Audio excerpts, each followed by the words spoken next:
Hello and welcome to week 10 problem solving session for the NPTEL Environmental Impact Assessment. This course has been taught by Dr. Harshit Social Lakra, who's an assistant professor at the Department of Architecture and Planning, Indian Institute of Technology, Roorkee. I'm Isha Rathore, PMRF and Research Scholar at Department of Architecture and Planning, Indian Institute of Technology, Roorkee. And we have another session which happens on Tuesdays as well. So if you miss this session, you can attend the Tuesday session as well.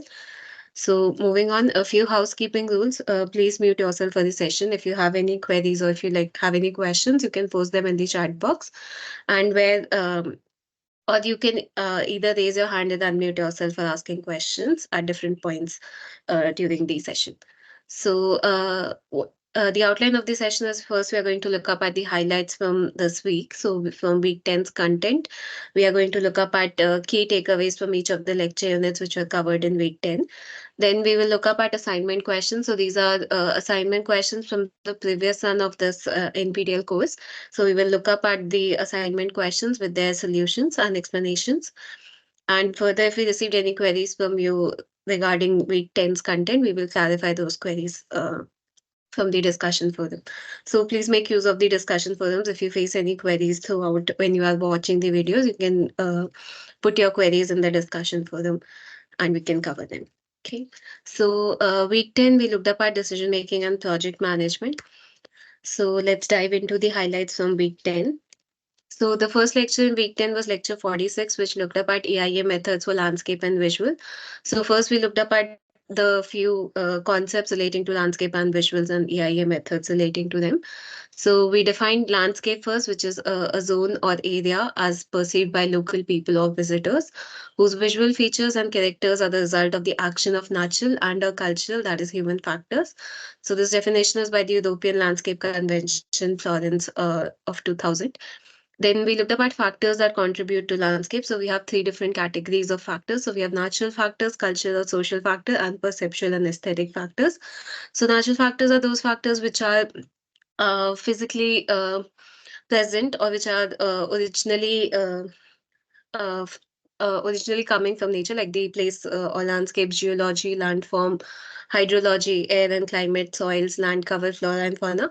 So these are naturally occurring features, which factors or features which can be related to a particular landscape. Then we have cultural or social factors. So these are factors which have derived their value because of the cultural practices which have been happening over time there, or the social communities because of the social communities or the social infrastructure which has developed around them. So these factors include like your land use, settlement, enclosure, land ownership, and time depth. So these are cultural and social factors. And the third category is perceptual and aesthetic factors. So these are factors which you can perceive and which have this visual aesthetic value to them. So factors like sight, color, texture, pattern, form, sounds, smell, touch or feel. So these are all sense-based things which you can perceive relating to a particular landscape. Preferences, associations, and memories. So like intangible things which you can feel and imbibe basically. So these three factors we looked up in terms of landscape. Then we looked up at the definition of landscape character. So landscape character is a distinct, recognizable, and consistent pattern of elements in the landscape that makes one landscape different from another rather than better or worse. So anything which distinguish, on which basis you can distinguish different landscapes, those characteristics are known as landscape characteristics. So these could include landform, geology, soil, water bodies and catchments, trees and woodlands, boundary features, patterns, agriculture, habitats and species, settlement and development patterns, historic sites and features, and recreation, access, and experiential qualities. Next, we looked up at possible criteria for capturing the visual character. So if you have a particular site which you are developing, so how are you going to capture the visual character out of it? So you can do it in terms of complexity, coherence, disturbance, stewardship, imageability, visual scale, naturalness. So all of these are possible criteria by which you can capture a particular landscape visual character. Next, we looked up at the multidimensional approach to landscape. So we have type 5 types of categorization basically. So and between these two we have static and dynamic. So static is something which remains steady over time and dynamic is something which changes over time. So for static portrayals of landscape qualities, we have two, which are type A and type C. So static spatial and static temporal. So static spatial type A is which emphasizes on the physical landscape more. Type C is spatial temporal, which emphasizes on the historic associations of the landscape. Then in dynamic, we have type B and type D, which are dynamic spatial and dynamic temporal. So type B, dynamic spatial, emphasizes on the interaction between the forms, relationship and practices at a point in time. And type D, dynamic temporal, emphasizes on interactions between forms, relationships and practices over time. So that is how these are the clear differentiating static and dynamic portrayals, whereas type E considers dynamic, spatial, and temporal categories. So it emphasizes on the interaction between forms, relationships, and practices over space and time. So basically, how you connect the different uh, visual characteristics of a landscape, different varying characteristics of a landscape, and how you assess them over time. These are the basic basis behind this multidimensional approach to landscape. Okay, so you can look at this further if you want more in depth from the lecture. Then we looked up at certain examples method to capture the dynamics. So for example, for your cultural mapping and ecological systems, mapping may be classified as a dynamic spatial approach. So these are different examples of what systems can be mapped using which approach. So similarly for type C, we have historic accounts and mapping. For type D, we have landscape histories and other accounts that trace people, place, interaction over time. So you can look up at these examples with reference to the definitions to better understand how they form, what methods are used and what type falls under which uh, method. Then we looked up at certain other definitions, which was landscape value. So landscape value is the relative value that is attached to different landscapes by the society. Landscape quality is a measure of the physical state of the landscape and may include the extent to which typical characters represented in individual areas, the intactness of the landscape, and the condition of individual elements of the landscape. Visual amenity is the overall pleasantness of the views people enjoy of their surroundings, which provides an attractive visual setting or backdrop for the enjoyment of activities of the people living, working, and recreating or visiting or traveling through that area. So these are basic definitions. Then we looked up at how and why to do scoping and baseline studies. So for landscape and visual assessment stages, we do scoping for areas in which landscape and visual effects receptors or the reception groups are present. So people who have or projects in which landscape is a very important feature. Then we do landscape and visual analysis, where proportional to scale and size, again, depending on the scale of the project and the nature of the project, and significant effects. If any development is significantly affecting the visual characteristics and landscape characteristics, then we do this landscape impact assessment, landscape and visual impact assessments in those cases.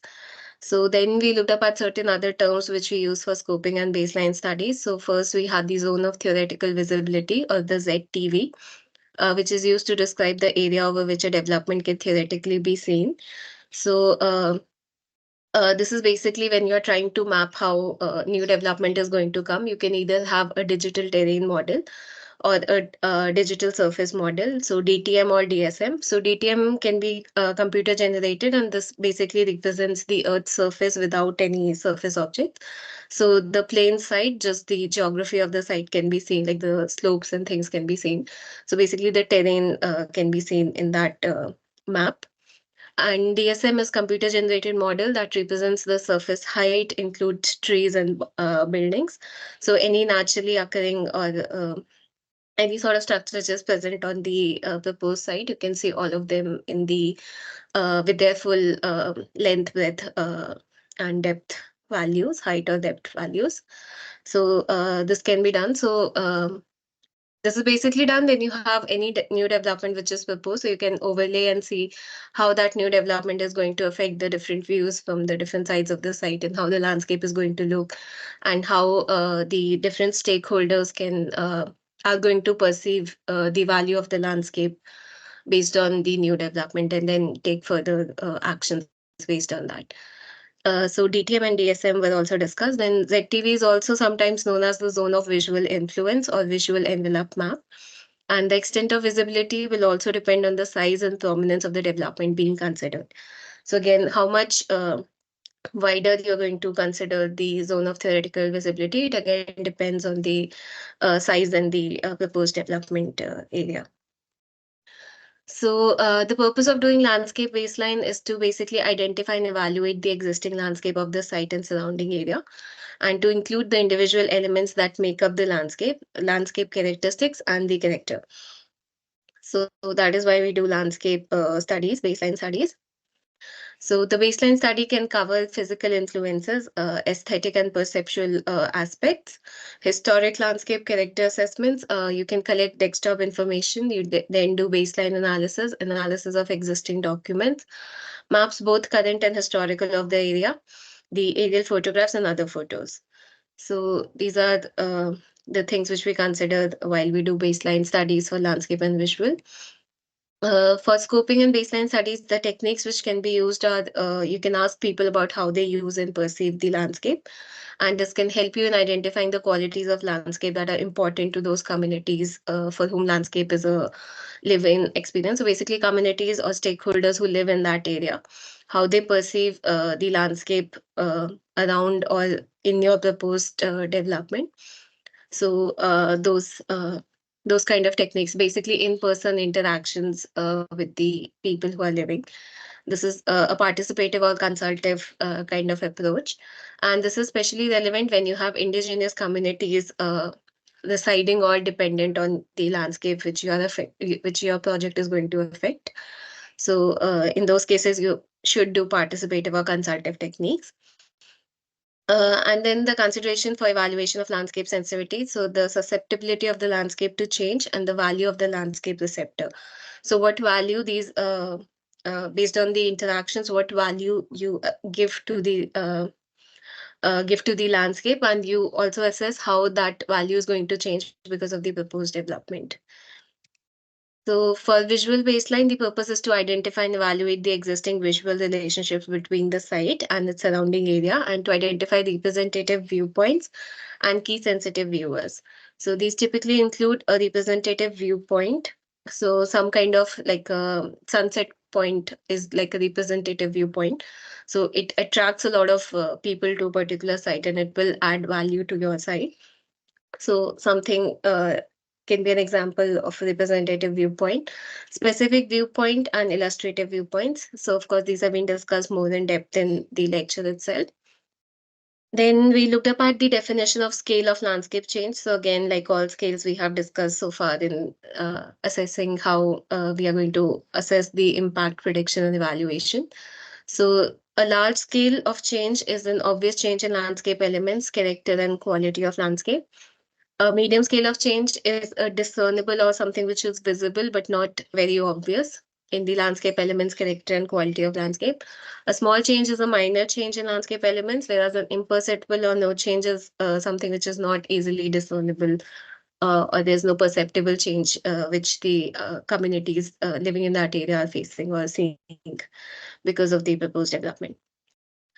Similarly, the definition for visual change is also there. A large scale of changes when the development has a defining influence of the view and becomes a key focus. So if you have a very large, let's say, tower or chimney coming out of your proposed development, it's going to definitely hamper the visual change. So it's a large scale of change. A medium scale of change is where the development is clearly visible and forms an important element of the view. Whereas a small change is the development is visible but forms a minor element of the view. Imperceptible or no change is there's no perceptible change in view. So again, when you assess the different aspects of your project and the different developments which are proposed, you can assess based on these scales how much what is the visual change associated with each of the elements of development which are happening. Then we looked up at lecture 47, which looks up at AIA methods on cultural heritage. So the purpose of, we first looked up at the purpose of doing historical and physical assessments. So it is to provide information about the impacts of a development on cultural heritage and to make these impacts available to the decision maker and to allow appropriate mitigation and investment. As per IFC, International Finance Corporation Performance Standard 8, the purpose of cultural heritage assessment is to protect cultural heritage from the adverse impacts of project activities and support its preservation, and to promote the equitable sharing of benefits from the use of cultural heritage. Then we also looked up at the World Bank's purpose. It states to address cultural heritage as an integral aspect of sustainable development and to promote meaningful consultant with stakeholder regarding cultural heritage.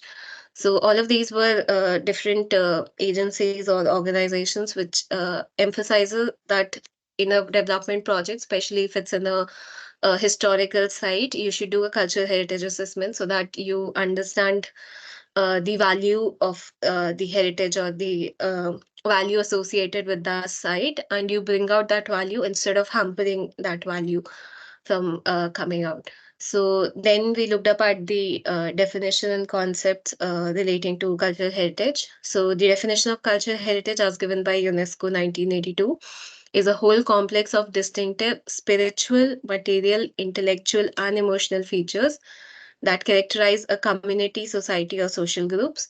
And the World Bank definition is the present manifestation of the human past. So, how we perceive the human past currently in today's date. And it gives two dimensions, which is tangible heritage that is physical, touchable, and perceptible. So, your ruins, old buildings, different historical places. So, all of those are tangible heritage, which is something you can see and feel, see and touch and perceive. Whereas intangible heritage are heritage that is not physical or represented by a physical object and is of a value not precisely measurable. So things like knowledge systems or knowledge regarding, let's say, uh, like the local knowledge of what ointments or what plants can be used for healing and things like that, and oral traditions or oral poems or any sort of stories which are associated, those are intangible heritage. So something which is passed on from generation to generation, but which is not something you can directly associate with a physical object or a physical value. So you can't directly measure. So that is intangible heritage. So World Bank gave this definition of two aspects, which is tangible and intangible heritage. Then, so tangible heritage again, like archaeological remains, which are found both above or below ground, and these include buried remains as well as standing buildings and archaeological sites, as well as individual objects and artifacts which were found during the excavation of these sites. So those are your again tangible cultural heritage examples. The intangible cultural heritage means the practices, representations, expressions, knowledge, skills, as well as instruments, objects, artifacts, and cultural spaces associated there within that communities, groups, and in some cases, individuals recognize as part of their cultural heritage. So things like your oral traditions and expressions, including language as a vehicle of intangible cultural heritage, performing arts like various dance forms or songs, uh, and things like that. So performing arts, then social practices, rituals, and festive events. So what sort of festivals they celebrate, and based on how they discern that on a particular date this festival is being celebrated. Then the knowledge and practices concerning nature and the universe, so including your traditional medicines and traditional craftsmanship. So these are again examples of intangible cultural heritage. Then we also looked up at the role of biological resources and cultural heritage. So this comes from the CBD, or the United Nations Convention on Biological Diversity of 1992. So this was signed by different countries, and each country supports, respects, preserves, and maintains knowledge, innovation, and practices of indigenous and local communities, embodying traditional lifestyle relevant for the conservation and sustainable use of biological diversity, and promote their wider application with the approval and involvement of the holders of such knowledge, innovations, and practices, and encourage the equitable sharing of the benefits arising from the utilization of such knowledge, innovations, and practices. So the CBD also emphasizes on cultural heritage through biological resources and supports the preservation and maintenance of knowledge, innovations, and practices of indigenous peoples and communities who are mostly dependent on their biological spaces. Okay. Then we look up at the scope of cultural study. So we look up at two scope. We have two scopes. One is the temporal scope, where we look up at the past, present, and future uh, of the site or the history of the place. And the second is the geographical scope, where we look up at the basically the geography of that space. So temporal is more towards the all of the knowledge systems and what kind of activities have been happening, whereas geographical is mostly related to that, but to the geography of that particular space or that environment. So, setting of a cultural heritage, so surroundings in which a place is experienced while embracing an understanding of the perceptible evidence of the past in the present landscape. So, the setting definition by ICOMOS is the immediate and extended environment that is part of or contributes to its significance and distinctive character. So, this is another definition for cultural heritage. Then considerations which one needs to do for understanding and analyzing the cultural heritage of a site is to use a multidisciplinary approach, seek the views of both experts and the local communities, because sometimes the of course the experts will look up at different literature sources which have mentioned this particular site or the kind of people or the development which has happened over time, but the local community will remember these stories which have been passed down from their previous generations. So you seek the views from both experts and local communities to come to an understanding of what is the value of the cultural heritage of your site. Then you review the existing information based on both the information you got from your experts as well as the community.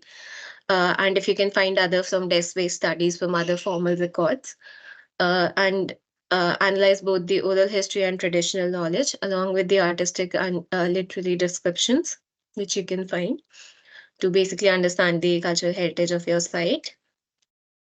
Then we looked up at the cultural landscape definition. So, Council of Europe Landscape Convention defines landscape as an area as perceived by people whose character is the result of the action and interaction of natural and or human factors. So why we discuss the landscape and cultural heritage as well is because certain communities or certain people associate a cultural sort of significance to natural occurring features or to the landscape. So for example, they worship a particular kind of tree, surrounded by that particular area where that tree is growing will have a certain other cultural significance. So that is why we bring in the landscape factor also into these in the in the lecture on cultural heritage. Then we also looked up at the definition of historic urban landscapes. So this was given by UNESCO in 2011. So it is an urban area understood as a result of a historical layering, cultural and natural values and attributes, extending beyond the notion of historic center or ensemble to include the broader urban context and its geographical setting. It includes the site's topography, geomorphology, hydrology, and natural features. And it also includes the social and cultural practices and values, economic processes, and the intangible dimension of heritage as related to diversity and identity. So it covers a lot of things, the historical urban landscape. Then we looked up at historic landscape as defined by the United States National Park Service.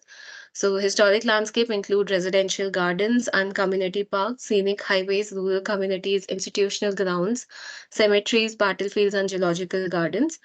They are composed of a number of character-defining features which individually or collectively contribute to the landscape's physical appearance as they have evolved over time.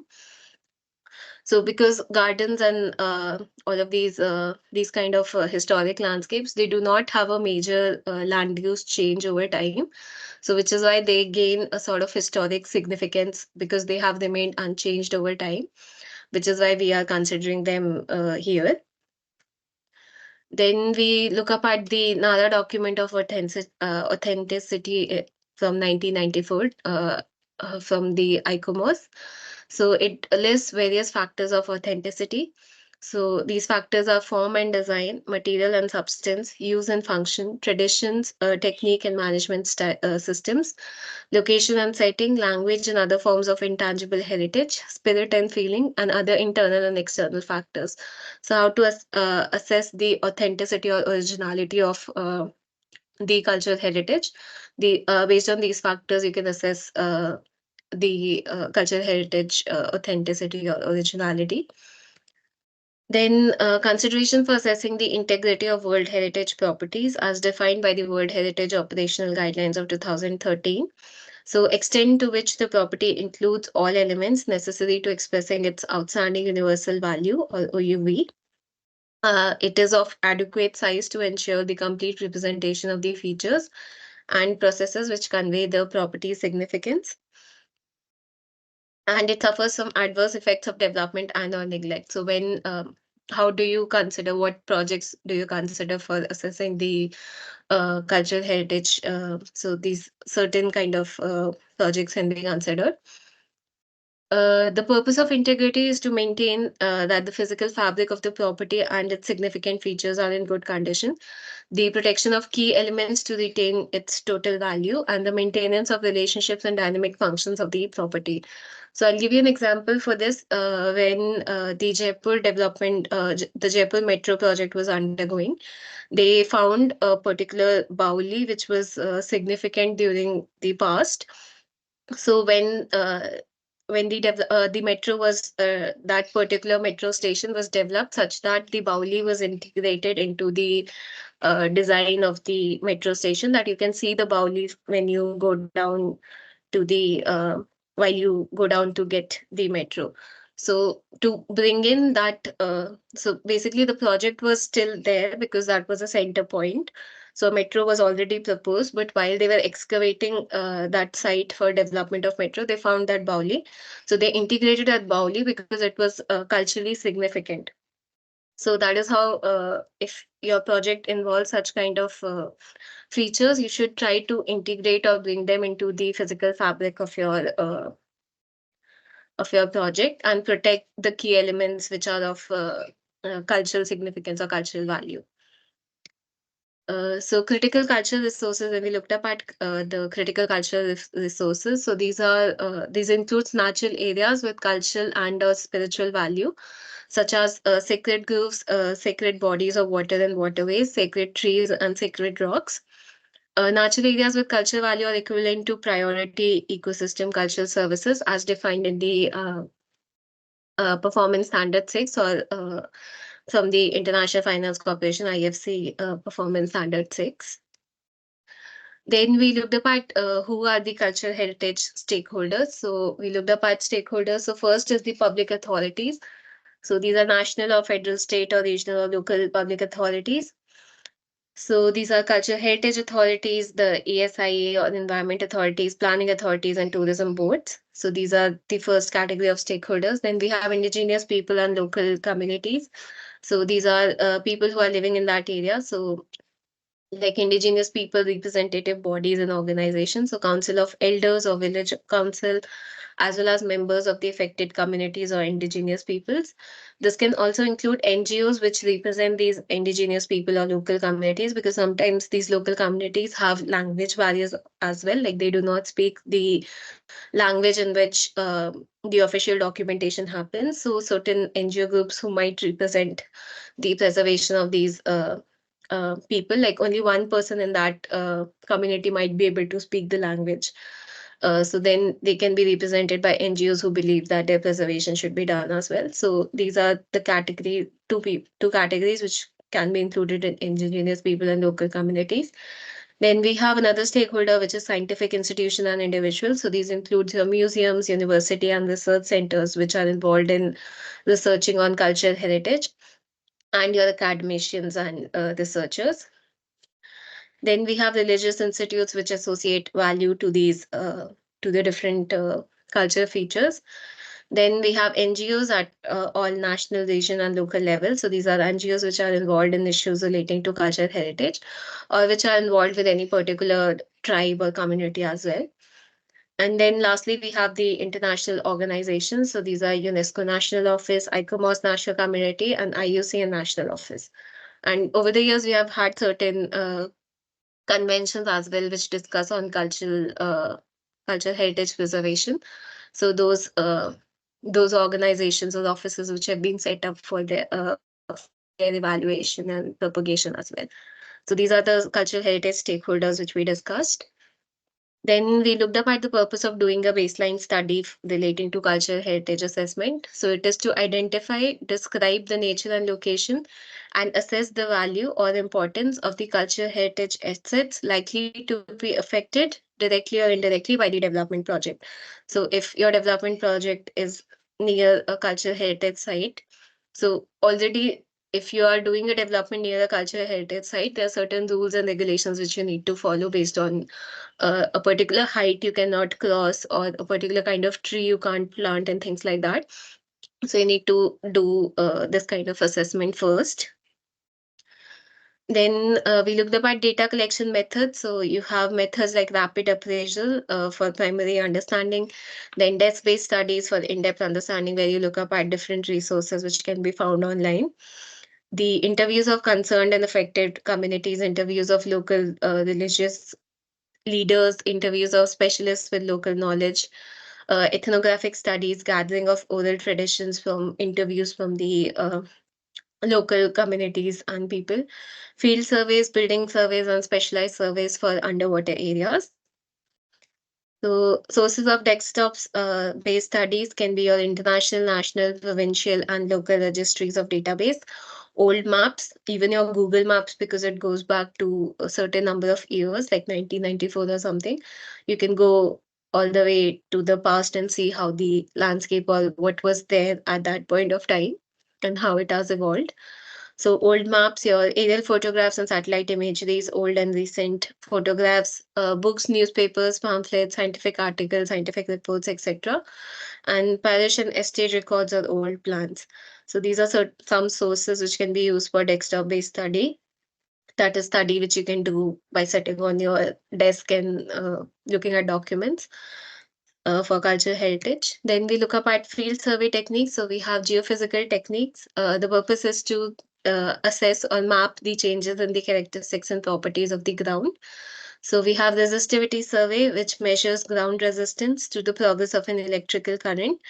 It measures the changes in resistance, which indicates the nature and location of buried features. So if anything is buried on your site, these kind of surveys can give you an indication of that there's something buried in this particular spot.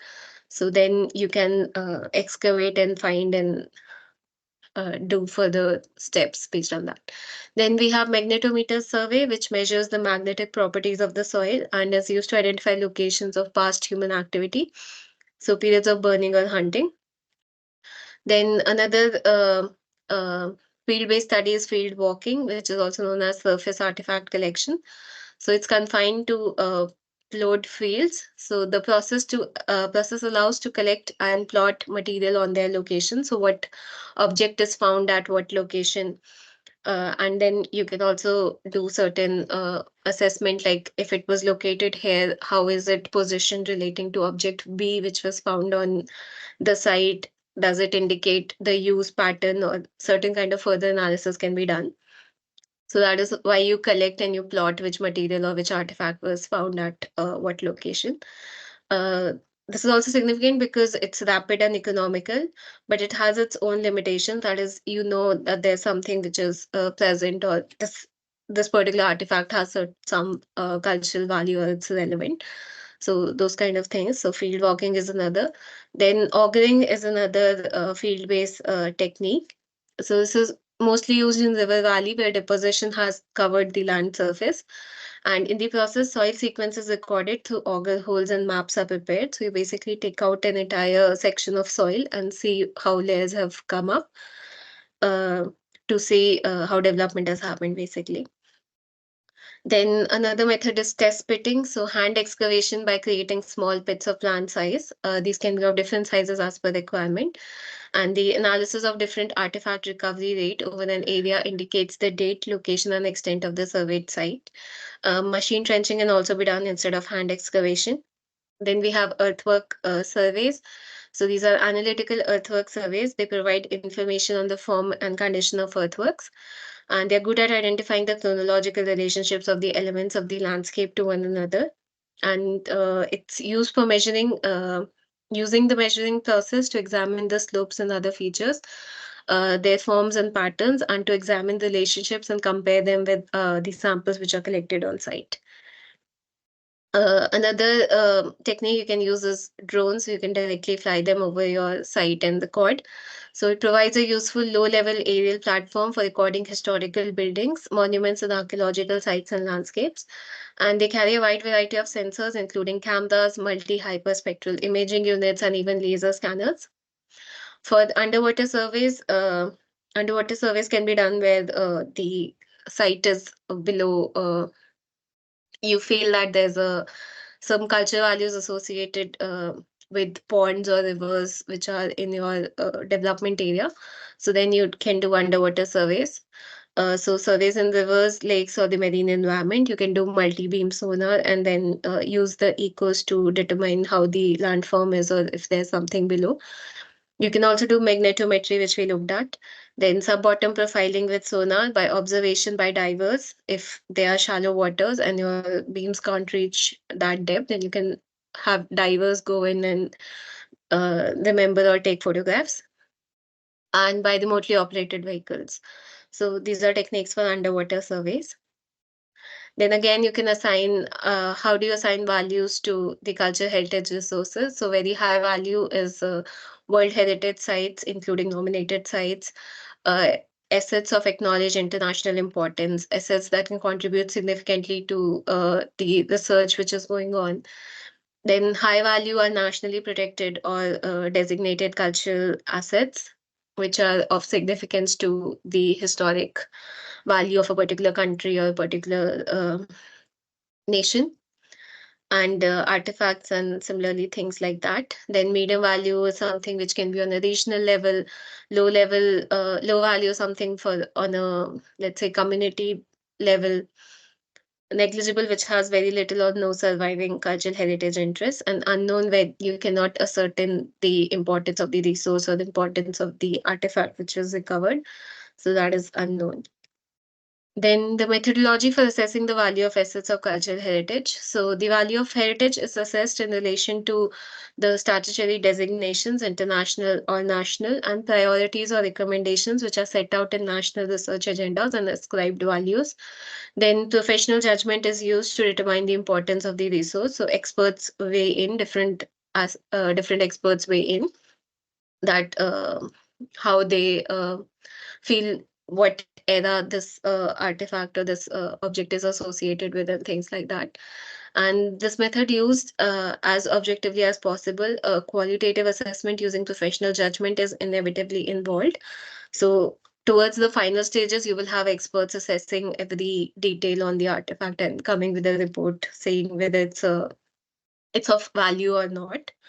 So inevitably, the professional judgment is involved when we assess, when we do cultural heritage assessment. So critical cultural heritage are the internationally recognized heritage of communities who use or have used within living memory the culture heritage for long-standing cultural purposes. And second are legally protected cultural heritage areas. These include those proposed by the host governments for such designation. So these are two kind of critical cultural heritage which we looked at. Then for determining, doing the impact prediction and evaluation relating to cultural heritage assessment. So first we are looking up at potential sources of impacts. So any large scale development which is happening is going to near protected or near a site of cultural heritage is definitely going to affect or have impacts on the overall characteristics of the how the basically how it's going to be affected. So large scale developments such as roads, bridges, tall buildings, box buildings, inappropriate, acontextual, or insensitive developments, renewals, demolitions, and new infrastructure typologies like wind farms. So, by default, in areas which are of nationally or regionally significant cultural value, they by default have certain uh, bylaws or certain specifications which they have to meet.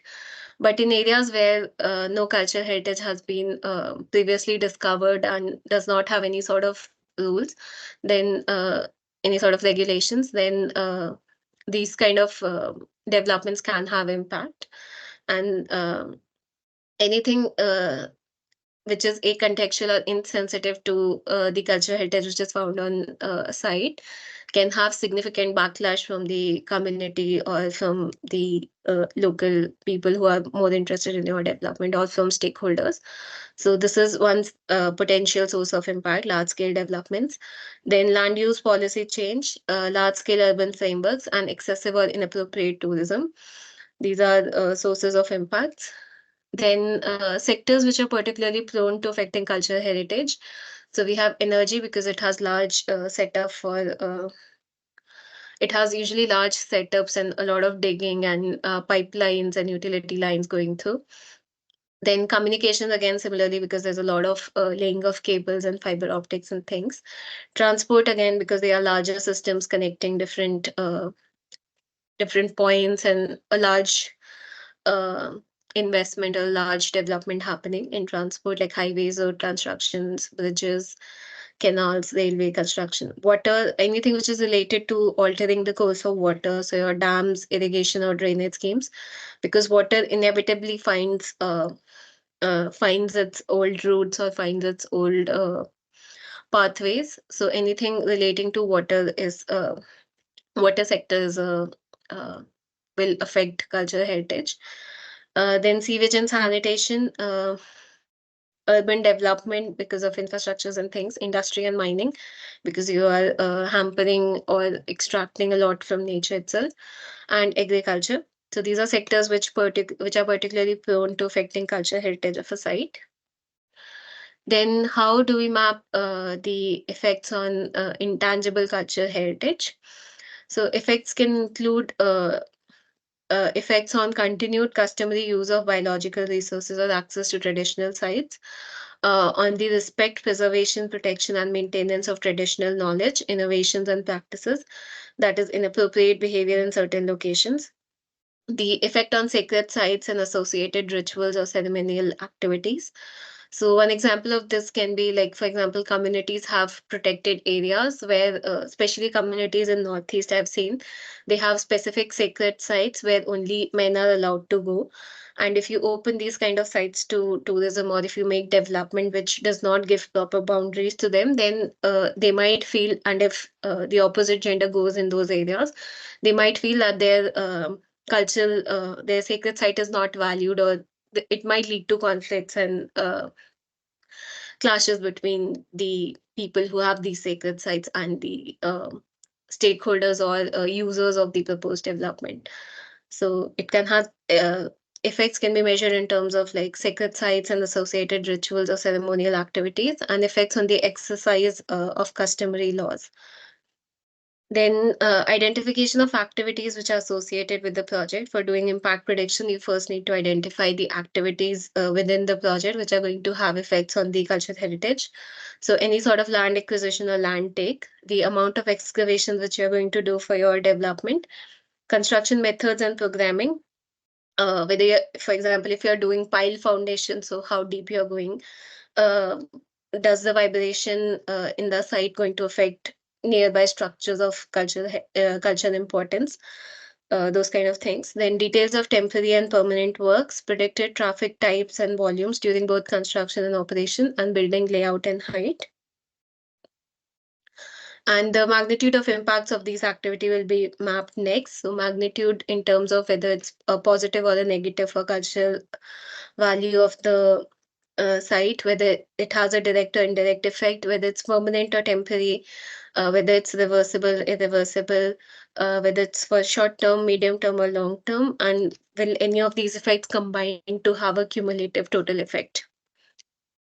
So cumulative effects occur where one project has multiple effects on the same resource. More than one project affects the cultural heritage in an area, and the proposed project will excavate existing pressures. So if there are already existing pressures on that resource, then the proposed project will going to increase the impact on that particular resource. So this was culture heritage. Then the next lecture was lecture 48, where we looked up at AIA methods for health. So we looked up at the beginning of the human health risk assessment. So human health risk assessment is the likelihood that a given exposure or series of exposure may have damaged or will damage the health of individuals. So a human health risk assessment is the process to estimate the nature and probability of adverse health effects in humans who may be exposed to chemicals and contaminated environmental media now or in the future. So there are four steps. We looked up at the four steps of doing a human health risk assessment. So step one is identifying the hazards or risks. Step two is dose response assessment. Step three, exposure assessment. And step four, risk characterization. So we looked up at the process for undertaking health impact assessment based on the process for EIA, which we have seen, like screening, scoping, uh, appraisal, reporting, and monitoring. So for screening, you ask who should carry out this health impact screening, how to carry out the screening. So, and then in terms of actions, you identify which stakeholders you need to contact, which decision makers need to be involved, what resources need to be identified.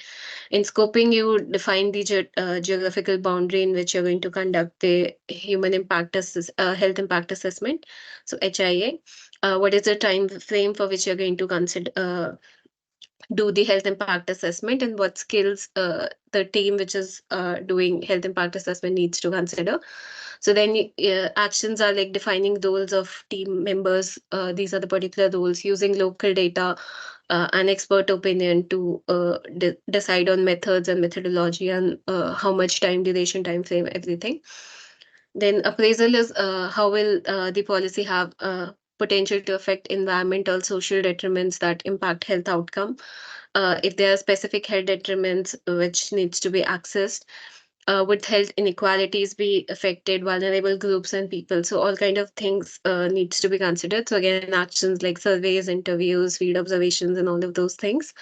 And then monitoring, like after the development of the project, how are you going to monitor that the health is not affected, especially if, for example, you are doing let's say a chemical plant or a paper and pulp plant. So they use certain chemicals and things which can affect how the waste will be disposed and how water contamination will be avoided and things like that. So all of this is considered in the health impact assessment. So health definition, we looked up at then definitions by the different organizations. So the WHO's health definition is health is a state of complete physical, mental, and social well-being, and not merely an absence of disease. So all of these aspects needs to be considered when we talk about human health in health impact assessment. So then we looked up at different models of health determinants from trivial and Wood. So how different at the base you have age, sex, and hereditary factors. Then how individual lifestyle factors come in. So you move from bottom to top.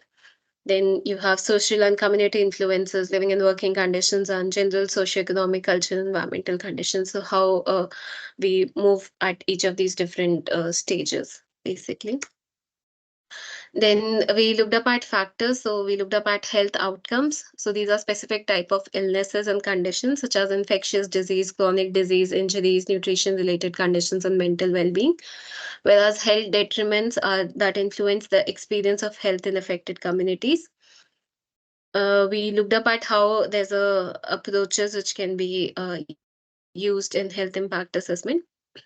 So we have inclusion, we have matrix, then we have summary of all health concerns in different chapters. So basically, you include the health impacts in because we are making chapters for each of the different environmental parameters. So you include a section of health in each of those chapters and a summary on how these these effects are going to affect the health of individuals as well, like human beings as well.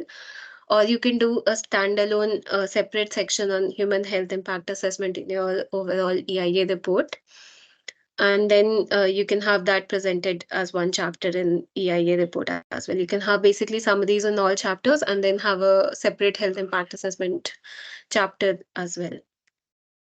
So then we looked up at the concept of inside the fence and outside the fence. So inside the fence is within the project boundary or doing health impact assessment, whereas outside the fence is if your project has activities or future use of the project can affect the populations which are outside the project boundary also, then you consider those populations as well. So populations who live, work or play in communities near to and are potentially affected by a project. So those are outside the fence.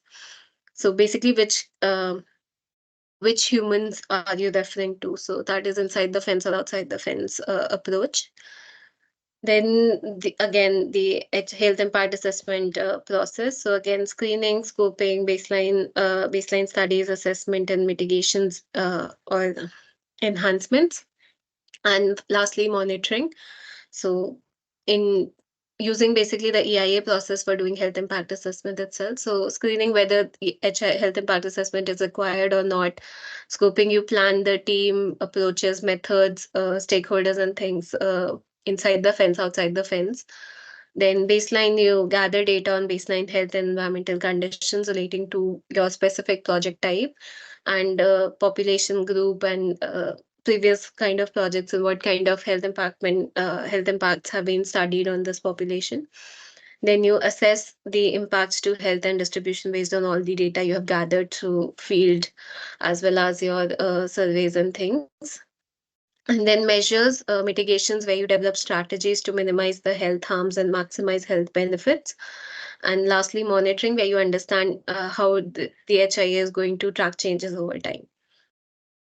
So the information which we gather during the baseline community profile is first is the demographic information, then information on health outcomes and information on health related behaviors, and information on the social, environmental, or institutional health determinants.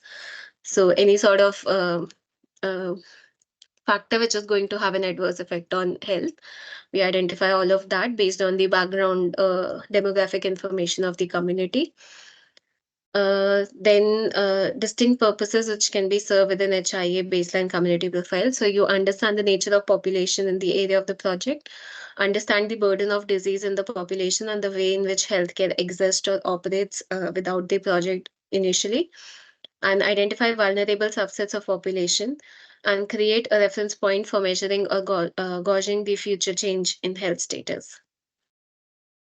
So distinction between baseline and community profile. So community profile is intended to create an overall picture of the community health to basically help you understand the health context of the affected population, whereas a baseline is intended to collect a limited set of replicable data indicators, which will be monitored over time to identify change related to specific project or policy. So uh, then in HIA, you consider during if impact evaluation, you consider the risk or exposure to contaminants, then decrease in subsistence food sources, increase in sexually transmitted infections due to presence of moneyed mobile workforces. So these are some effects which can happen, which can be considered in HIA. Then mitigation measures include plans such as management plans, work policies, recommendations for working with external agencies, and other things. Then we also looked about the concept of mitigation hierarchy. So there's a hierarchy when we go about proposing the effects, proposing mitigation measures to effects. So the first step is to basically avoid the impact altogether. If you can't avoid, then you try to minimize the impact of that effect. If you are able to minimize, are you able to repair the adverse consequences of impact? So basically bottoms down. You try to achieve as many layers as you can. So you try to avoid, then you try to minimize, and you try to repair, and then you try to compensate people for impacts that cannot be avoided or mitigated. So that is the mitigation hierarchy. So preferred order of addressing the potential impacts. The purpose of doing the human health risk assessment or the HHRA. So it is to assess the potential for human exposure to environmentally mediated chemical contaminants and to predict the change in health risk that could occur. We looked up at the HHRA based on the modeling approach. So first is hazard identification, then dose response assessment, third step exposure assessment, and fourth step this characterization. You can read about this from the lecture in detail. The next lecture was EIA methods for socioeconomic impacts or SIA. So first, this is part 1, then lecture 50, which is also included in week 10, is part 2 for the same socioeconomic impact. So in here we looked up at the definitions of social impact assessment. So according to Wolf 1974, SIA or social impact assessment is estimating and appraising the conditions of a society organized and changed by the large scale application of high technology. Whereas other definitions for SIA are the consequences to human population of any public or private action or development that alters the way in which people live, work, play, relate to one another, organize to meet their needs, and generally cope as members of society. Another definition by Bowles 1981 is a systematic advanced appraisal of the impacts on the day-to-day quality of life of people and communities when the environment is affected by development or policy change. Then we have the IAIA 2015 definition, which describes SIA as the process of analyzing, monitoring, and managing the intended and unintended social consequences, both positive and negative, of planned interventions, including your policies, programs, plans, projects, and any social change processes involved by those. Processes invoked by those interventions, and its primary purpose is to bring out a more sustainable and equitable biophysical and human environment. Then we looked up at scoping. So IA guidance considers that social impacts include all issues which are associated with the planned intervention, that is your project, that affects or concern people, whether directly or indirectly. And social impact is considered to be something that is experienced or felt in either a perceptual, intangible, or a corporeal, bodily or physical sense at any level. So, for example, at the level of an individual person, an economic unit, a family or household, a social group like a circle of friends, or a workplace, a community or government agency, or by community, society, and generally. So, at all these levels, we have to assess how socially it is any sort of activity or project activities affecting each of these level, that is individual person, economic unit like family or household, a social group, a community, or a village, let's say a workplace, office workers, or labor groups and things like that. So all these levels are considered in SIA. Okay, so for scoping, we consider the questions which we ask first to determine the scope of doing the SIA is to first ask what to include, that is, what activities from the project to include, which will have significant impacts on the different level of people or these social groups, and over what time period are we going to do socioeconomic impact assessment, and over what area, again inside the fence, outside the fence, that definition also applies, and impacting to whom, again all of those levels, individual, family, social, society or community, worker groups and things, so impacting to whom. So all of these needs to be considered during scoping. What to include in impacts? We consider direct economic impacts, indirect, wider economic or expenditure, demographic, housing, other local services, socio-cultural aspects, and distributional effects. These are the type of socio-economic impacts we can consider. So examples of social differences which may be environmentally significant. So these are some examples which are where social differences occur, as suggested by the World Bank in 1991. So first we have community, which again is made up of diverse groups of people. So that diversity needs to be captured. Then we have ethnic or tribal groups, which have their own separate views of the whole separate worldview and whole separate lifestyle. Lifestyle, I would say lifestyle and practices which they follow. Then there are different occupational groups, they have different habits or different uh, things relating because of their occupational behavior. Then socioeconomic groups and age and gender, of course, have different social differences. Then other dimensions of impacts include adverse and beneficial, whether impact is adverse or beneficial, whether it's reversible or irreversible. So again, in mapping these impacts, all of these dimensions are considered, whether it's a quantitative or a qualitative impact, uh, whether it's an actual like physical impact or it's a perceived impact. So these are all the dimensions which are considered. So, key direct and indirect employment impact questions. So, these are directly employment related questions. So, these includes the kind and number of jobs which are going to be affected, whether what group of people are that's going to affect local people or in migrant workers. Now, this can again be a positive or a negative impact because if your project employs people from the nearby areas, it's a positive impact for the local people or the local labor people who can find employment in your project development over time. But if there's a contractor involved and it brings their own worker groups from different locations, then it's a negative impact. So again, assessing the kind of employment opportunity it is generating, the kind and number, and how it's affecting if there are certain kind of groups present on your local vicinity. Then what is likely to be the magnitude of secondary, that is indirect and induced employment resulting from project development? What proportions of these jobs will be filled by local workers? How will local businesses be affected because of development activities which are happening? So, for example, if your project brings in materials and it blocks the road or movement, how are local businesses getting affected because of that? Uh, then,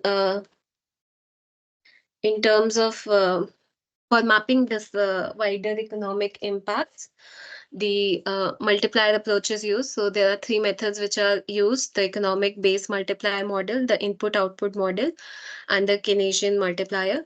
So these are discussed in depth in the lecture. You can look at them again. So the economic base multiplier is based on the division of local or regional economies into basic and non-basic activities. So your basic activities include like your basic activities are seen as motors of the economy. So, for example, if it's a tourism related place, so tourism is the basic activity. Then your non-basic activities are activities which support the population which are associated with the basic activities. So, your tourist guides and your tourism, let's say, vehicle drivers who move the tourist population around. So, what sort of services they require? So, those are your non-basic activities. So, and these are primarily locally oriented services like retail services, so things which are required for their sustenance. So, the ratio of basic to non-basic activities, usually measured in employment terms, is used for prediction purposes. So, that is the economic base multiplier. Uh, then we have the Keynesian multiplier. So, this considers the formula for this is also given. So, it's a money injection into an economic system, whether national or regional, will cause an increase in the level of income in that system by some multiple of the original injection. So, for example, if there's a proposed mall development, so that mall will increase the footfall of population on your site by, let's say, 10 times. So that is like a multiplier effect. So that is the Keynesian multiplier explanation. Although if you want more in-depth impact assessment, you can look at this from the lecture. So why is the change in the level of income? Uh, J is the initial income injection, that is the initial income without the development, and KR is the regional income multiplier. So it basically multiplies the income which is coming out of your site. Then then we look up at scoping and baseline studies for social issues. Uh, So first we do stakeholder identification. Again, what kind of people are living in the surrounding areas whose livelihood is dependent or is going to be affected. Then if there are construction workers who will migrate into that area. So, and then people living near where the migrant population is going to live. And again, a whole sort of agencies and developer and supply chain links. So first we identify all of these populations and their number and activities and things. Then we look up at the demographic impact. Now, this depends on the project-related changes in population in relation to the existing population size and structure in the impact area. So, and this is necessary to establish the existing population's baseline in the impact area. And it's a useful source of population data in many countries. Will be You can get this data from the census data from the past decade, which has been considered. So here, first we do the population projections and forecast. So basically, because your project will have, if it's not using your labor forces, or if it's not using local population, then it will have an influx of people or construction workers coming into your site, which is going to affect the social fabric of your community where this development has been proposed. So for now, because you have another group of people which needs to be considered into the socioeconomic impact, and this group of people will again affect how the other groups of people who are living on your site are feeling, and how their activities will get affected because of this as well. Okay.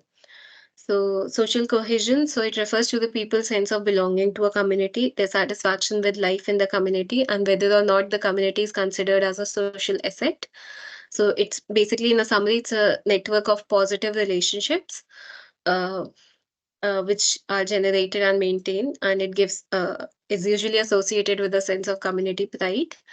So, the profiling of social cohesion is challenging. Data is often limited, but it may include factors such as relative well being and deprivation. So another key factor which can be used for mapping social cohesion is a sense of personal safety and fear of crime. There's this global multi poverty index which can be used. So it has 10 indicators, but it has three dimensions. Uh, so the three dimensions are education, health, and standard of living. In education, we have years of schooling and school of attendance. In health, we have child mortality and nutrition. In standard of living, we have electricity, sanitation, water, floor, cooking, fuel, and assets. So, availability of these basic services to determine the standard of living. So, overall, 10 indicators, but three across three dimensions. So, this can be used for mapping the social cohesion. And then we looked up at how to determine the population change because of this influx of new population which is coming. So the total number of employees moving into the impact area during both the construction and operational stages of the development. The proportion of these in-migrant employees bringing whether they are bringing other family members or not, and what is the characteristics of these families. So to determine that population change. Then, to understand the significance of population change, we consider the existing population size and their structure in impact area, their geographical distribution, and the geographical distribution of immigrant population, which is the population which is coming in, and the timing of the population change. So, across the project development stages, you will see the numbers changing. So, you consider that timing as well. Then we have certain other models which are used for mapping. So we have the gravity model approach, where we consider the number of employees moving into a particular settlement would be a positive function of the settlement size and a negative function of their distance from the site. Okay, so there's a formula associated as well. And then this is just an example of how different networks will form because of the requirements of the new population which is coming in.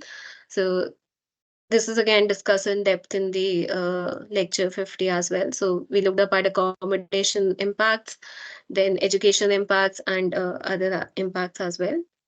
So for doing impact prediction, you consider both displacement and resettlement. So social impacts from displacement of the host population with the population forced to move out from their roots.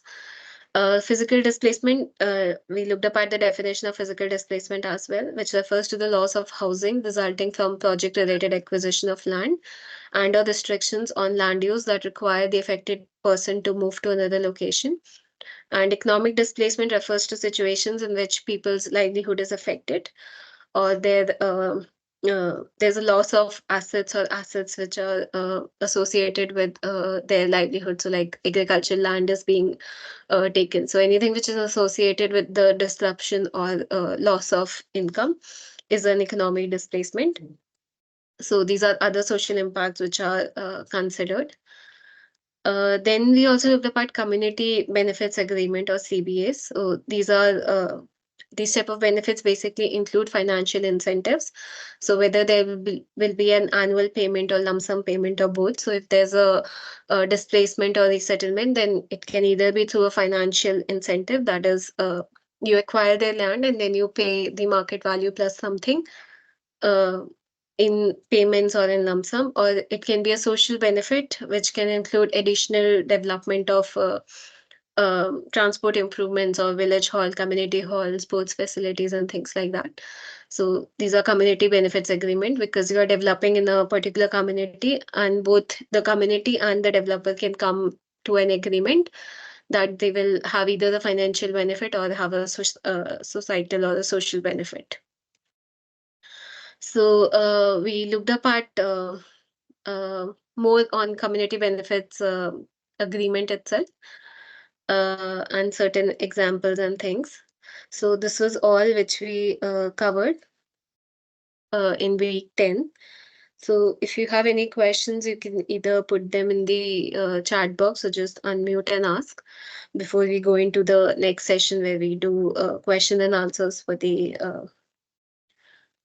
based on this week's content. So if you have any questions, please just put them in the chat box or unmute and ask.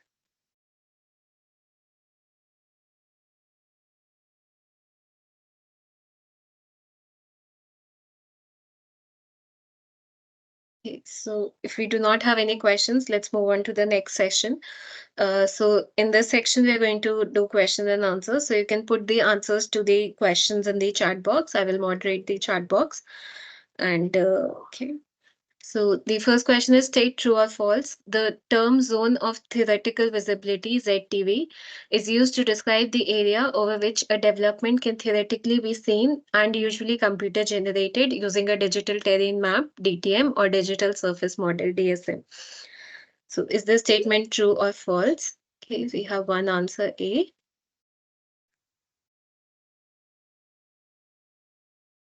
Okay, so A is the correct answer. We looked up at zone of theoretical visibility in the lecture where we looked up at landscape and visual EIA methods. So zone of theoretical visibility is used to describe area over which a development can theoretically be seen. And it can either be through computer generated digital terrain maps, DTM, or digital surface maps, DSMs. Okay, so the statement is true. So A is the correct answer. Moving on to the next question. A measure of the physical state of the landscape, which may include the extent to which typical character is represented in individual areas, the intactness of the landscape, and the condition of individual elements is called. The options are A, landscape character, B, landscape quality, C, landscape value, or D, visual amenity. Okay, we have one answer. So again, this is a definition-based question.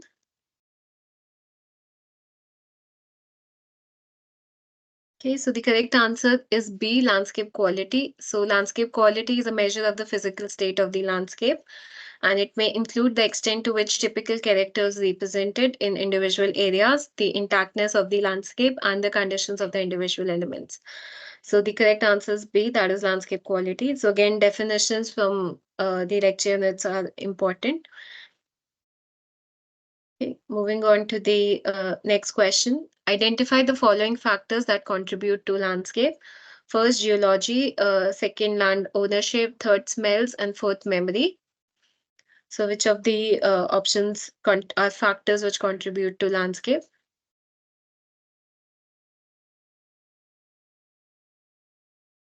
Okay, we have an answer A.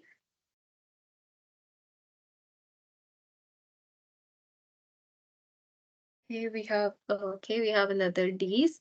Okay, so D is the correct answer. So we have included. So the question does not say which factor, which type of factor. So we have factors which contribute to landscape. So geology is a natural factor, so one is correct. Then land ownership is a cultural, societal, social factor. So two is also correct. Then smells and memory are perceptual and aesthetic factors. So three and four are also correct. So D, 1, 2, 3, 4 is the correct answer. So again, when you're reading this question, you should know that it's not asking for any particular kind of factor. You can get a question in the exam where it would say a particular, let's say, identify the following natural factors that contribute to the landscape. So that changes the question directly. So here D is the correct answer, but make a note of reading the question also in depth when you are in your final examination. Okay, so moving on to the next question. Match the following terms of group A with their description in group B. So we have terms relating to the techniques which can be used for field surveying for cultural heritage. And in B, we have their descriptions, group B. We have one answer, C.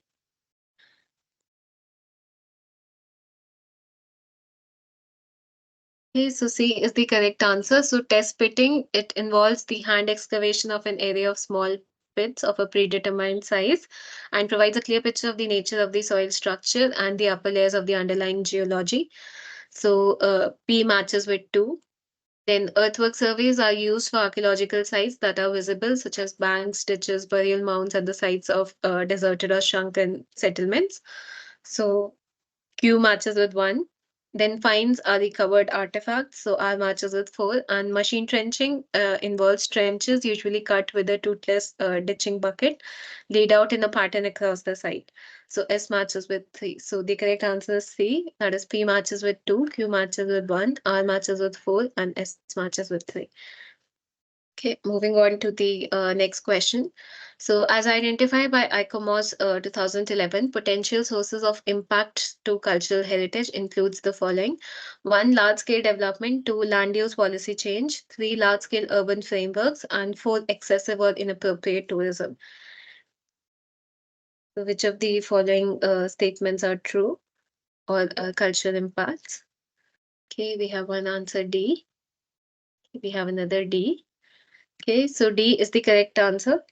The potential sources of impact to cultural heritage as defined by ICOMOS are large-scale developments like your roads, infrastructures, inappropriate or acontextual developments, then land use policy change, large-scale urban frameworks, and excessive or inappropriate tourism. So D, 1, 2, 3, 4 is the correct answer. Okay, moving on to the next question. So the purpose of baseline study on cultural heritage includes the following. One, to identify, describe the nature and location and assess the value or importance of the cultural heritage assets likely to be affected by the development project. Comply with terms of reference or TOR for AIA. Three, alignment with regulation. And four, planning and management of data and assessment work. So we have one answer D.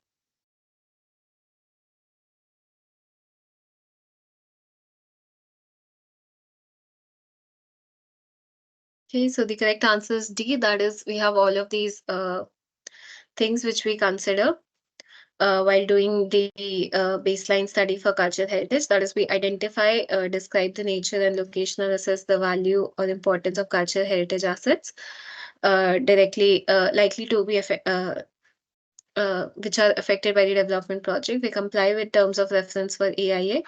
We align it with the regulations which are already identified, and we plan and management of data and assessment work. So all of this is done in the baseline study. So D, 1, 2, 3, 4 is the correct answer.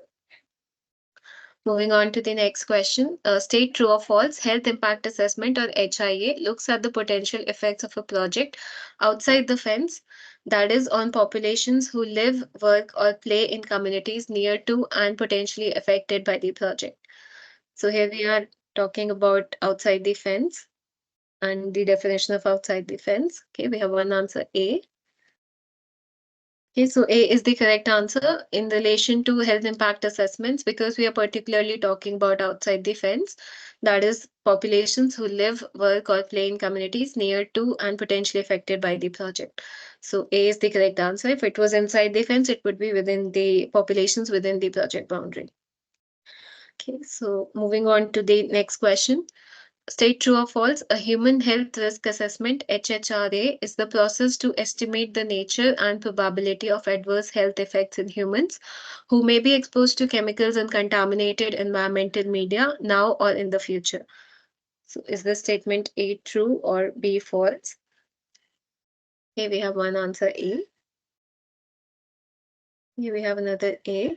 So, A is the correct answer. The purpose of doing a human health risk assessment is to assess the potential for human exposure to environmentally mediated chemical contaminants and then predict the change in health risk. So the given statement captures both of these statements. That is the process to estimate the nature and probability of adverse health effects in humans who may be exposed to chemicals in contaminated environmental media now or in the future. So you're looking at the change in health risk as well. So A, true is the correct answer. Moving on to the next question. So, select the preferred order of addressing potential impacts in EIA as stated by the mitigation hierarchy. So, we looked up at the different steps in the mitigation hierarchy or the preferred order in which we address the impacts. So, there's avoiding the impact, minimizing the impact, repairing, and compensating. So, what is the correct order? So, starting from bottom to top. So the first option is bottom, like the first step, and then we go down.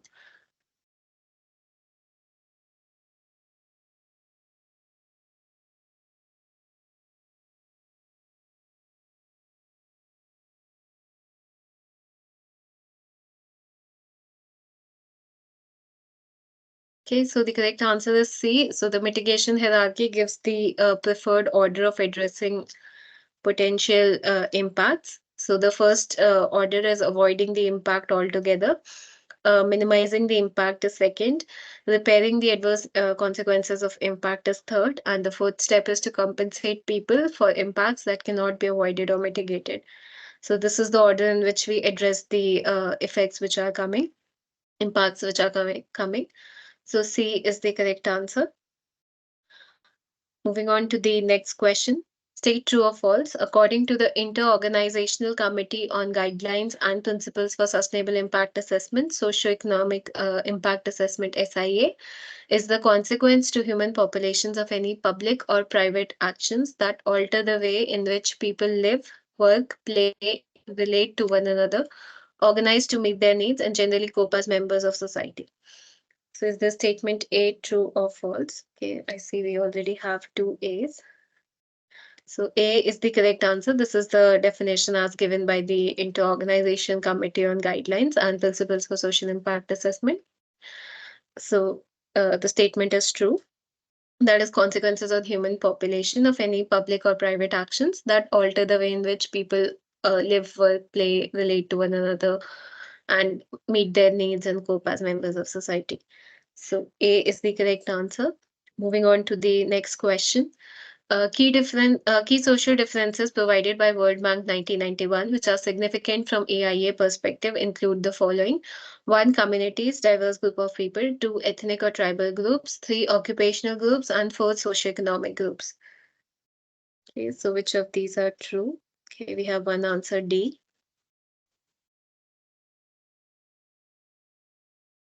Okay, so D is the correct answer. Okay, another D. That is, these are all the examples of social differences as highlighted by World Bank 1991. Uh, so communities because of the diverse group of people, then ethnic or tribal groups because they have their own set of lifestyles and patterns, then occupational groups because of their different habits relating to their occupations, and socioeconomic groups.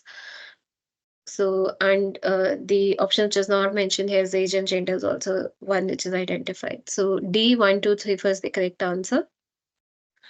Moving on to the next question. So, prediction of socioeconomic impacts include following approaches: A. Extrapolative method, B. Normative methods, C. Cause effect relationship between the variables involved, or D. All of the above. Okay, we have two Ds. Okay, so D is the correct answer. That is, all of these methods are used for socioeconomic impact assessment. So D, that is extrapolative, normative, and cause effect relationships. Okay, moving on to the next question. Structure of the Global Multi-Poverty Index includes three following dimensions: one, education; two, health; three, standard of living; and fourth, social inequality. So, which of the following is true? Sorry. Okay, we have one answer A.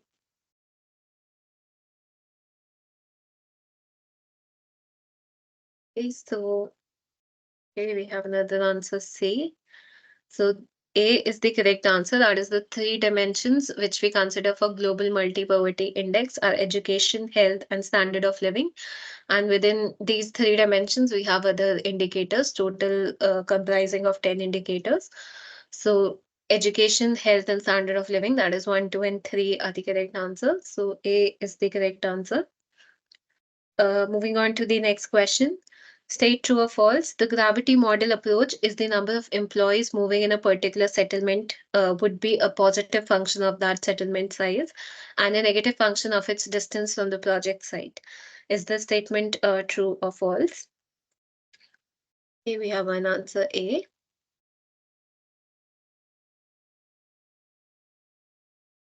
We have another A. So A is the correct answer. This is the gravity model approach considers that the number of employees moving into a particular settlement are a positive function to that settlement size and a negative function to the distance from the project site. So A, true, is the correct answer. Moving on to the next question. So match the following terms of group A with their description given in group B. So we have terms in group A like social cohesion and local services, and in group B we have their definitions.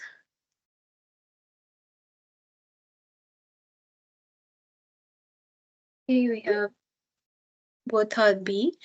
So B is the correct answer. Social cohesion refers to the people's sense of belonging to a community, their satisfaction with life in the community, and whether or not the community is considered as a social asset.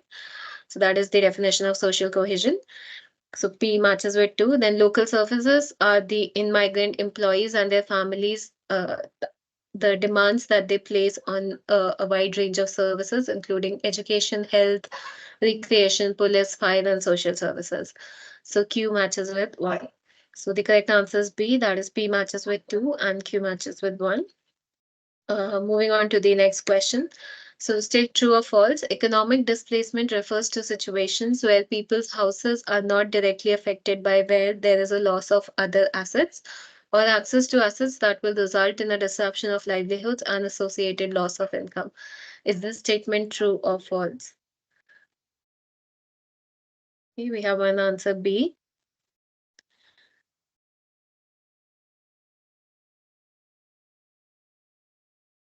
Okay, we have another answer A. So A is the correct answer. So economic displacement is not displacement of the physical displacement of people. So it's not the displacement, it's not where people's houses are directly affected, but there is a loss of other assets or access to assets that will result in the disruption of livelihoods and an associated loss of income. So economic displacement is when there is a loss of income or there's a financial disruption of their economic capacity, whereas physical displacement is when their houses are directly affected. So the given statement is true because it talks about economic displacement and disruption of livelihoods and associated loss of income. So A, true, is the correct answer. Moving on to the next question. So state true or false. As per European Landscape Convention, the landscape includes rural areas, urban townscapes, and marine seascapes. Is this statement true or false? Okay, we have A.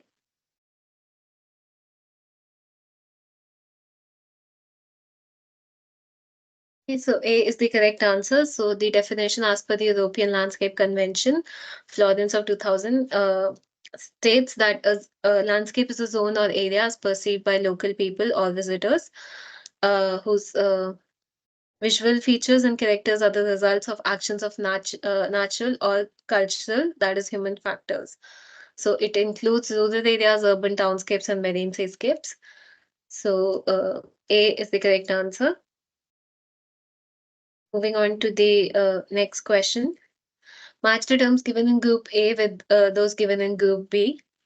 So in group A, we have the different factors, and in group B, we have what factors, what in what category these factors fit in. Examples of those. So you need to match group A with group B. Okay, we have an answer A and another D. Oh no, we have D. Okay, we have both D. So D is the correct answer. So natural factors of landscape are air, climate, hydrology, and land cover. So P matches with 2. Then perceptual and aesthetic factors of landscape are touch or feel, preferences, association, memories. So Q matches with 3. Then cultural or social factors of landscape are land ownership and settlement. So R matches with 1. So D, that is P matches with 2, Q matches with 3, and R matches with 1 is the correct answer. Okay, so moving on to the next question. Match the terms given in Group A with Group B based on the corporate report on national character areas profile. So we have different terms and their definitions. So we have terms like coherence, stewardship, disturbance, and historicity.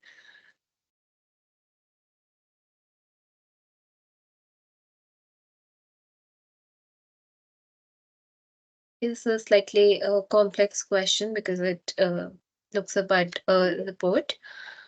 We have one answer A. Okay, so A is the correct answer. Coherence is the spatial arrangement of vegetation. So P matches with 2.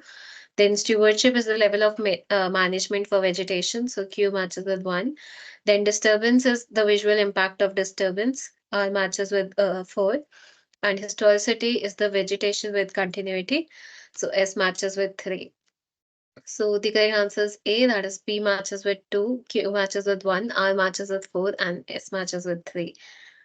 Okay, moving on to the next question. So, what term describes the area which can potentially be affected by the development of a project? Is it A, zone of theoretical visibility, B, zone of landscape development, C, zone of theoretical development, or D, zone of landscape visibility?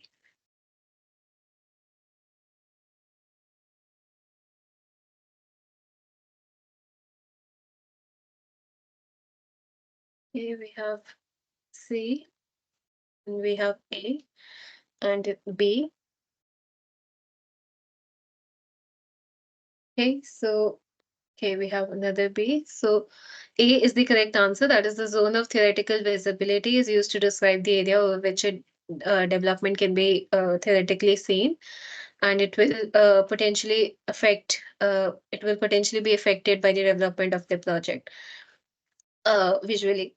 So A, that is ZTV or zone of theoretical visibility, is the correct answer.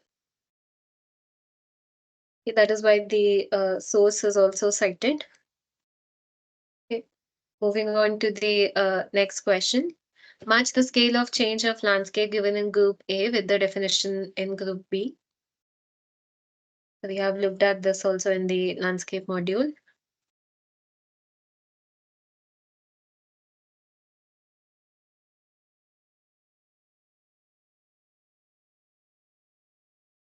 Okay, we have two C's. Okay, so C is the correct answer. That is, a large scale of change is an obvious change in landscape elements, character, and quality of the landscape. So P matches with 4. Then medium scale of change is a discernible change in landscape elements, character, and quality of the landscape. Q matches with 3. Then a small change is a minor change in landscape elements, character, and quality of landscape. R matches with 1. And then imperceptible or no change is a no perceptible change in landscape elements, character, and quality of landscape. So S matches with 2. So the correct answer is C, that is P matches with 4, Q matches with 3, R matches with 1, and S matches with 2. Okay, moving on to the next question. So, state true or false, allowing appropriate mitigation and investment is one of the purposes of historical and physical assessment. Is this statement true or false? Okay, we have A. Okay, so A is the correct answer. One of the purposes of doing historical cultural assessment is to allow appropriate mitigation measures and investment to restore or maintain that cultural heritage. So A is the correct answer. Moving on to the next question. The image below is an example of a historical or cultural landscape from which country? So again, this was discussed in the lecture slides. So A, Peru, B, Italy, C, Spain, or D, Greece.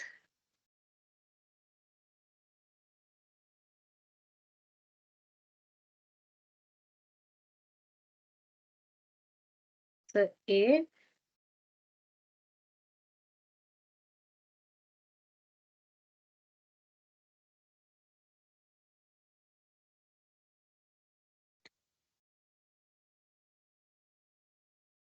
Okay, so the correct answer is B, that is Italy. So this is the Star Fort from Italy. We looked up at this from the slides in cultural heritage. Okay, so B, Italy is the correct answer. Moving on to the next question. So match the field survey technique given in group A with their purpose in group B. So these are field survey strategies and their descriptions or purpose.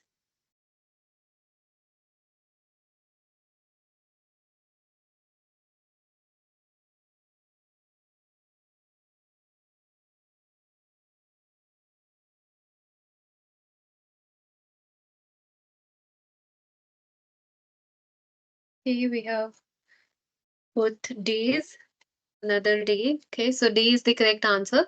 Resistivity survey is a measured ground resistance to the progress of an electrical current, and it measures changes in resistance which indicate the nature and location of buried features. So P matches with 3. Then magnetometer survey measures the magnetic properties of the soil and is used to identify locations of past human activity, periods of burning or hunting. So Q matches with 4. Then augering is most frequently used in river valley where deposition has covered the land surface. So R matches with 2. And test pitting is hand excavation by creating small pits of plant sizes. So S matches with 1. So the correct answer is D, that is P matches with 3, Q matches with 4, R matches with 2, and S matches with 1.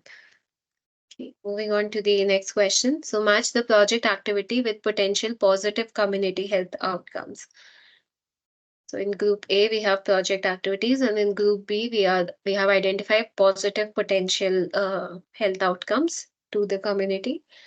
So you need to match group A with group B.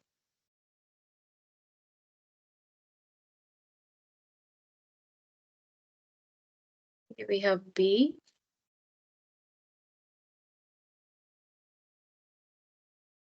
And we have D.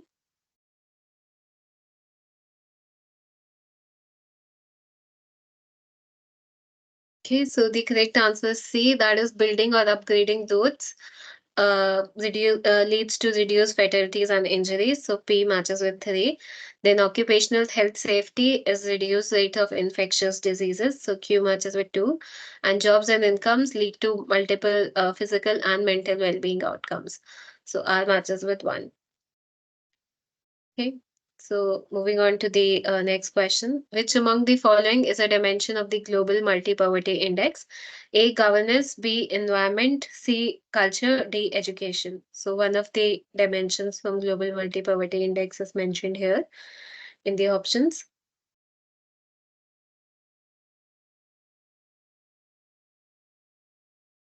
Yes, we have one answer C.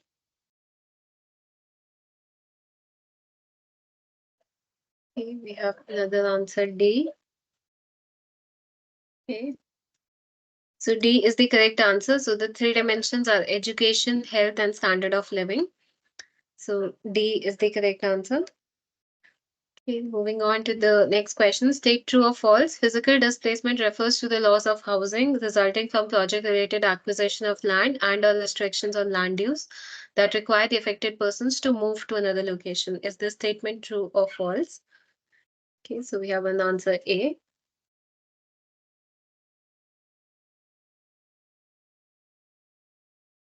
Okay, another A.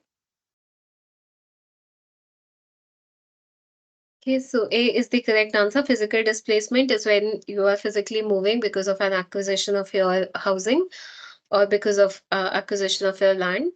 So that is physical displacement. So the given statement is true. Whereas economic displacement, as we have seen in a previous question, it's related to loss of income or livelihood.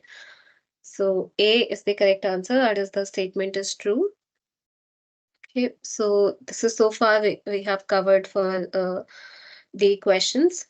So if you have any queries, since we did not receive any queries from you in the discussion forum, so if there are any queries that you have, you can just unmute or put them in the chat box.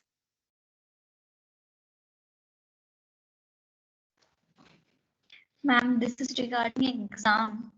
If Yes. I may ask. Yes, yes. So is it sure that it will happen in the month of April only? I am not sure about the date. I think they have communicated the dates with you. Like they will communicate the final date with you over email only. I think it is 20 or 27 something, but is it going to happen in April only? Do you have any communication regarding the shift? I think, let me just check. I think it is in April only. It usually happens in April only. Because I most will. of the things are being shifted or postponed because of the elections. Oh, if there will be any shift, they will communicate by email only because this is not something we handle directly. This comes Yes, from ma'am. the management side only. So Okay. we supply them the question papers, but the dates are totally up to them. Okay, okay, ma'am. So Thank any you. communication on this will come through email only. You can check your spam folders as well because sometimes because these emails are sent to a larger population, so sometimes they might get misplaced in the spam folder in your email. But Yes, ma'am. mostly it Thank will you. be communicated. Yeah. Okay, ma'am.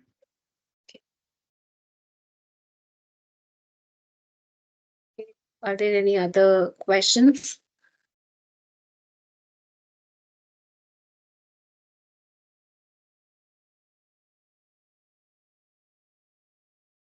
Okay, so if there are no other questions, I will then close the session. Thank you so much for attending this week 10 problem solving session.